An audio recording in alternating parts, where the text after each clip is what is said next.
जैसे डूबते को तिनके का सहारा होता है और हम और आप जब कष्ट में होते हैं या संकट में होते हैं तो अपने इष्ट को, अपने भगवान को, अपने ऊपर वाले को याद करते हैं, वैसे ही जब जब भारतीय जनता पार्टी और नरेंद्र मोदी जी कष्ट में होते हैं तो वो अपने सबसे प्रबल शस्त्र ईडी को निकालते हैं और हर उस राज्य में भेजते हैं जहां पर उनकी करारी हार होने वाली होती है, बौखलाकर और घबराकर। ये काम पहले राजस्थान में हुआ और अब यही काम छत्तीसगढ़ में हो रहा है। लेकिन मोदी जी इतिहास से सीखते नहीं है, क्योंकि इतिहास गवाह है कि इन्होंने यही घिनौने कार्य पहले हिमाचल में और कर्नाटक में किए थे और जनता ने मुंह तोड़ जवाब दिया था।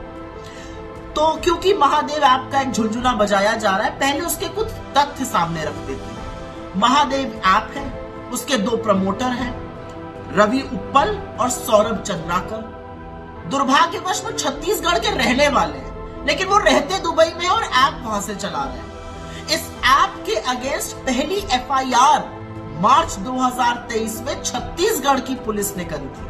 उसके बाद छत्तीसगढ़ की पुलिस ने मध्य प्रदेश, उड़ीसा, दिल्ली में तमाम रेडें करी।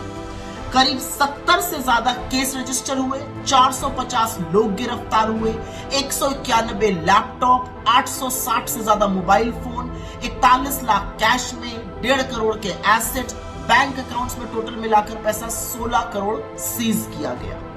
लेकिन क्योंकि छत्तीसगढ़ पुलिस का दायरा सीमित था तो छत्तीसगढ़ की पुलिस ने, छत्तीसगढ़ के शासन ने केंद्र सरकार से कहा कि रवि उप्पल और सौरभ चंद्राकर दुबई में रहते हैं, इनकी गिरफ्तारी की जाए और ऐप को बैन किया जाए। और अब कान खोल के सुनिएगा विडंबना, न रवि उप्पल और न सौरभ चंद्राकर की गिरफ्तारी होती है और न इस ऐप को बैन किया गया है।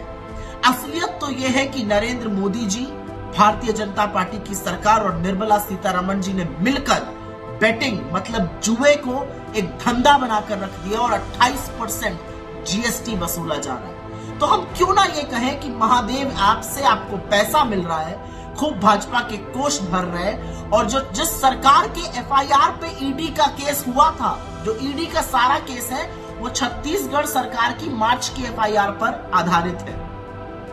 जिस सरकार ने केस किया, जिसने तफ्तीश करी, उसके खिलाफ ईडी को आपने खुला छोड़ दिया है और ईडी सिर्फ और सिर्फ प्रतिशोध की गंदी राजनीति आपके इशारों पर कठपुतली की तरह कर रही है। अगर आपको लगता है, और लेकिन मैं ये चाहती हूं मोदी जी कि ये काम आप और करिए, क्योंकि विनाश काले विपरीत बुद्धि। आप और ईडी और सीबीआई और इनकम टैक्स भेजिए, लोगों को पता तो चले कि आप किस हद तक गिर सकते हैं और आप कितने घबराए हुए हैं। मैं तो चाहती हूं कि ये जो घोर पाप आप छत्तीसगढ़ और राजस्थान जैसी जगहों में कर रहे हैं, ये आप और कीजिए, क्योंकि जब आप ये कीजिएगा नहीं तो लोगों को पता कैसे चलेगा, और आपका जो पाप का घड़ा है ना, वो भी तो भर रहा है, वो भी तो फूटेगा।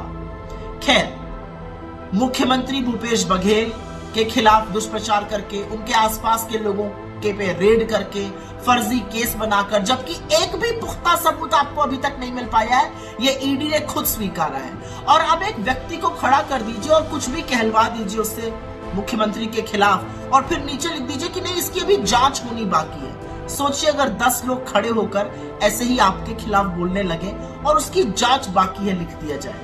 लोग तो नहीं बोल रहे, लेकिन पुख्ता सबूत आ रहे हैं कि आप अपने तोते को बचा कैसे रहे और आंख कैसे मूंद लेते हैं अडानी के नाम पर। खैर, छत्तीसगढ़ में कांग्रेस की सरकार ने, कांग्रेस के नेताओं ने, मुख्यमंत्री भूपेश बघेल ने जी तोड़ मेहनत करी और लगन से इस प्रदेश की उन्नति के लिए, लोगों के लिए काम किया है। तो आप और हथकंडे अपनाइए, आप और अवरोध पैदा करिए उनके लिए, आप उनको और दुष्प्रचारित करिए, क्योंकि जनता उसी शिद्दत से उनको अपना आशीर्वाद जरूर देगी। मेरा अपना मानना है कि जो आपकी फर्जी गारंटी आपने कल छत्तीसगढ़ में लॉन्च करी है, वो भी इस घबराहट का हिस्सा है, लेकिन कोई बात नहीं। ईडी, सीबीआई, इनकम टैक्स आपके सबसे प्रबल घटक दल हैं, लेकिन याद रखिएगा, घटक दलों की उपयोगिता तभी तक है जब तक लोग आपके पास वोट देने आए। छत्तीसगढ़, राजस्थान, मध्य प्रदेश, तेलंगाना और मिजोरम, हर जगह डिब्बा गोल होने वाला है।